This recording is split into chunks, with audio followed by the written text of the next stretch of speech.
The COVID-19 levy, totally scrapped. Right, Honorable Speaker, I will also present the following bills, regulations, and memoranda for consideration by this House. Speaker, the bills and regulations will be the following: the Value for Money Bill, the Virtual Asset Service Providers Bill, the Value Added Tax Bill, the COVID-19 Health Recovery Repeal Bill, the Ghana Education Trust Fund Amendment Bill. He's going to do everything to keep the economy standing. To give us a well-developed Ghana. Mr. Speaker, I stand before this House humbled by the confidence reposed in me by His Excellency the President to deliver his second budget under his reset agenda. 474 million Ghana cedis, which is equivalent to $43 million for nursing trainee allowances to shore up frontline capacity.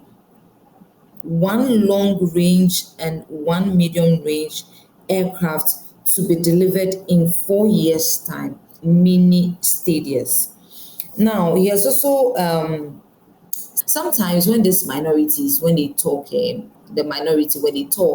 I think it won't be bad we pay attention to what they say. According to the minority, they'll be meeting tomorrow.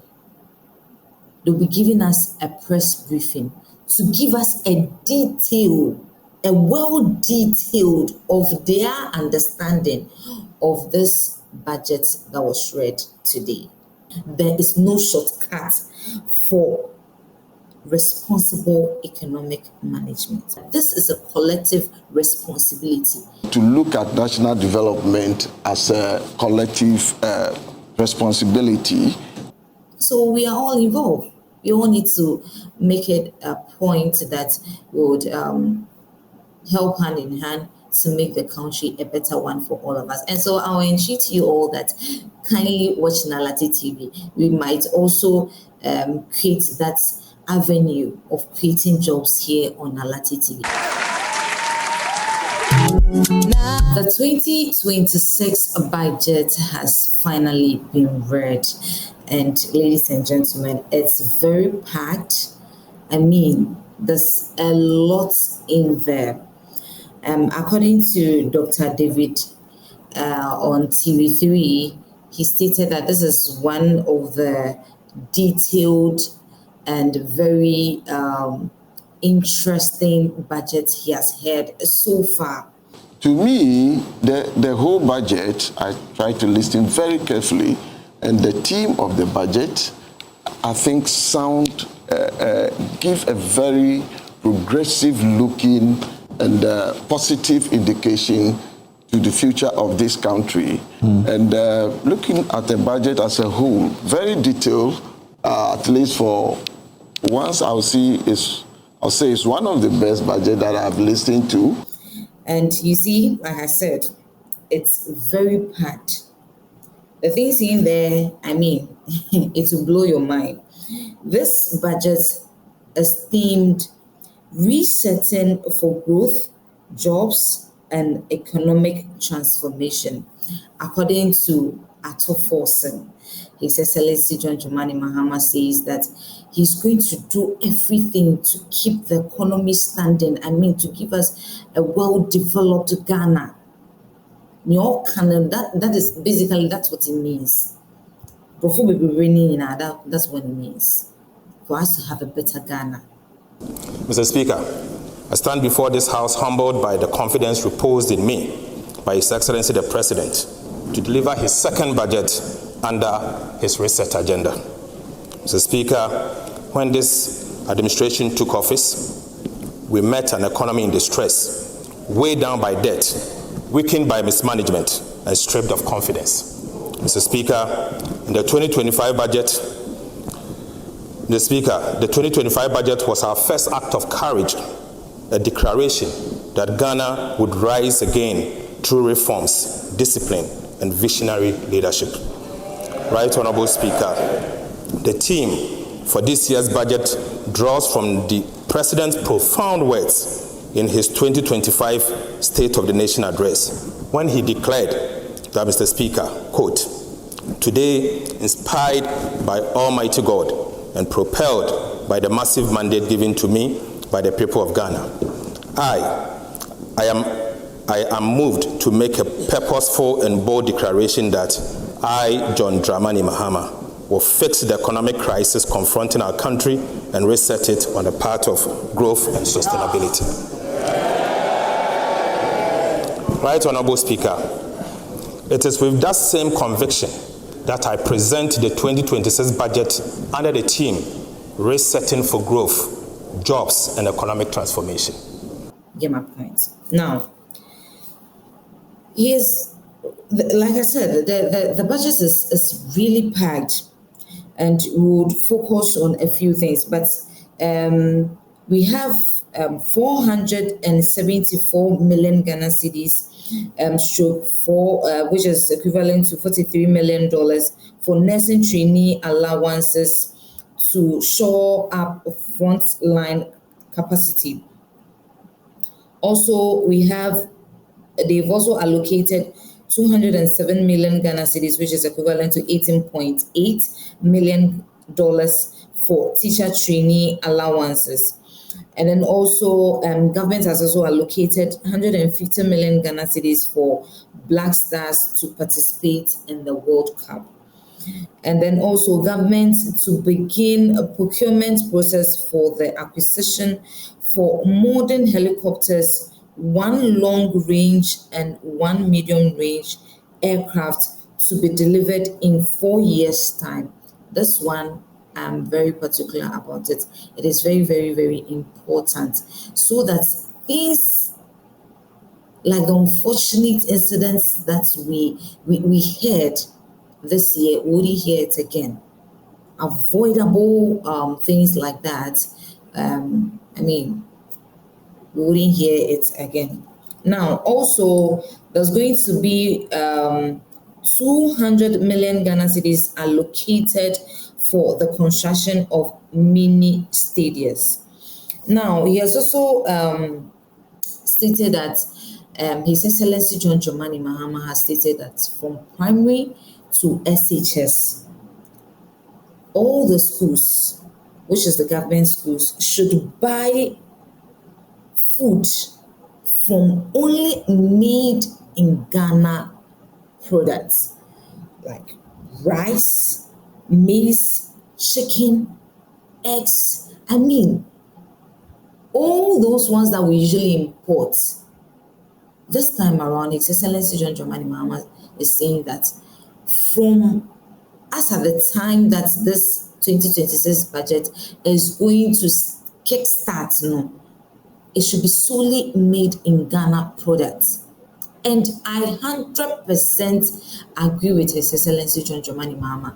You see, this will stabilize the economy. It will bring more jobs. It will also, it will help the Ghanaian farm or the Ghanaian farmers to also have a stable farming system. Because if they are farming, harvest is being done, and they are not getting people to buy this product. We've made a lot of stories here. And so this one, I'm very happy about it. Now, another thing is the COVID-19 levy. Totally scrapped. Right, Honorable Speaker, I will also present the following bills, regulations, and memoranda for consideration by this House. Speaker, the bills and regulations will be the following: the Value for Money Bill, the Virtual Asset Service Providers Bill, the Value Added Tax Bill, the COVID-19 Health Recovery Repeal Bill, the Ghana Education Trust Fund Amendment Bill, the National Insurance Amendment Bill, the Public Procurement Regulation, request for approval for a revised investment policy of the Ghana Petroleum Funds in line with Section 31A of the Petroleum Revenue Management Act 2011, Act 815. And finally, a request for approval to implement an AI-powered trade data analytics system to support customs revenue mobilization and enhance trade facilitation. And with this one, it looks like the minority is having problems with it, because They are thinking this is not going to be scrapped for there to be another levy somewhere, which is going to be like robbing Peter to pay Paul, and they are suggesting the airport levy thereabouts. And you see, that's one. If there's going to be a levy on these airlines, automatically they'll bring it to the consumers. And so that is something we need to consider. You know, sometimes when these minorities, when they talk, the minority, when they talk, I think it won't be bad we pay attention to what they say. It would one way or the other, they might think they are trying to frustrate the situation, but one way or the other, if we look into it carefully, it will help in a way. But then again, scrapping the COVID-19 levy, there are other concerns that have been raised that if all these taxes have been removed, what will be left to, do all these developments and all that? Probably, for me, per what I see, probably they have putting all the measures in place, know what, and this reminds me of what former president stated, Akufo-Addo, that yetisika so probably there's money in there that has per the allocations that they are making and all that. There's money for all that. And so let's be rest assured that they know what they are doing. So scrapping this COVID-19 levy wouldn't cause any problem. And we are hoping that there wouldn't be any other levy backdoor. That's all, just as the minority is saying. Now, according to the minority, they'll be meeting tomorrow. They'll be giving us a press briefing to give us a well detailed of their understanding of this budget that was read today. According to Sami Wuku, they shouldn't think that the budget, they are not going to read it. They are going to read it. And so we should expect them tomorrow that they are going to give us a detail of their understanding. And so we are waiting for them so that they can come and brief us on this. They said they are going to be spot on this particular. And so me in particular, I'm waiting carefully to see how it will go. But you see, one statement Ato Forson gave out, and I was very, very interested in it. He says that there's no shortcut for responsible economic management. And he repeated it again. There is no shortcut for responsible economic management. He also stated that they met an economy in the beginning where they came in 2025, before they read the 2025 budget, when they came in power, they met an economy in stress. This stress was a stress, and so they are.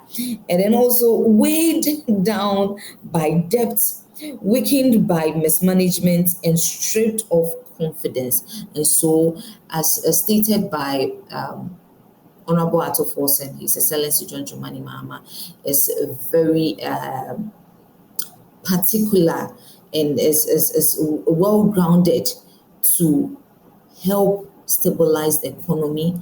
All the mismanagement that happened and all that, is going to ensure that that doesn't happen under his watch. Ladies and gentlemen, this is the 2026 budget. Again, the minority is very much concerned that in this particular budget, the 24-hour economy did not ring a bell. You see, I told you that this budget is very packed. Very, very, very packed. There are a lot in there. And so the most important thing is that everything that was stated in there, it sounds good. It sounds good. It sounds good, because these are a lot of things that we need in this country. And then also another thing, another concern they raised is about the job creation. The job creation. According to them, half of the job creation is going to be the labor work. And according to Samuel Uku, he's suggesting that they look into it into agriculture and manufacturing instead of this labor work. They should rather put in permanent work for the youth.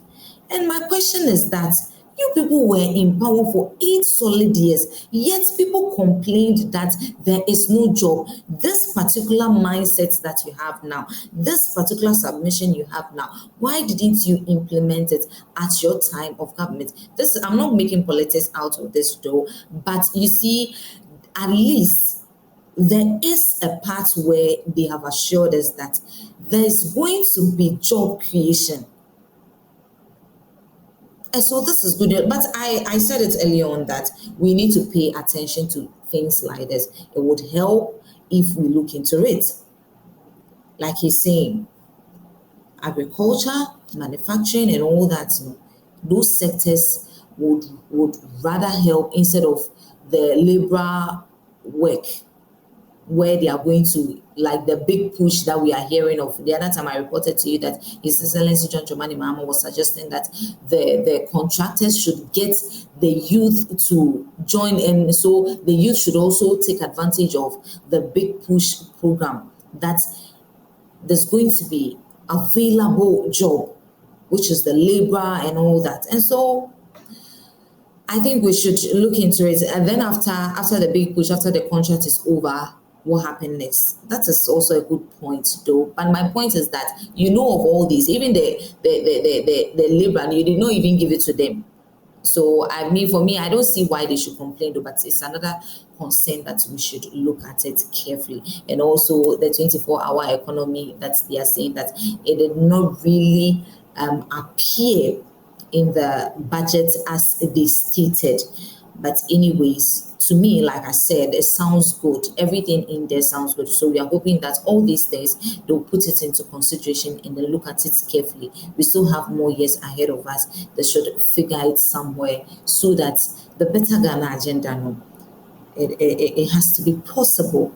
Like I'm going to make reference to Dr. David again. He stated that this is a collective responsibility. I think we should just take it as play. It's opportunity to play, to make this whole thing a fun, and to look at national development as a collective responsibility beyond the play, beyond the theory and everything.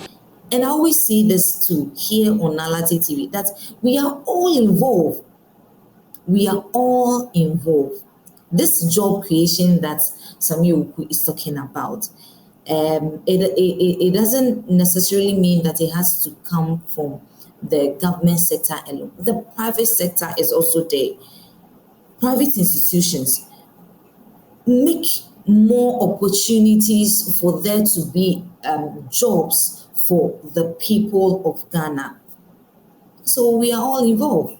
We all need to make it a point that would help hand in hand to make the country a better one for all of us. And so I'll entreat you all that kindly watch Naa Lartey TV. We might also create that avenue of creating jobs here on Naa Lartey TV. And so don't forget to tell a friend, to tell another friend to watch Naa Lartey TV. And that, as you all know, we always clacking it here. And if you watch and you tell someone to also watch, we'll grow and then create jobs too. All right. So don't forget to subscribe and then share, like, comment, engage with us. And the name still remains Naa here on Naa Lartey TV. And I'll see you in the next video. Bye-bye.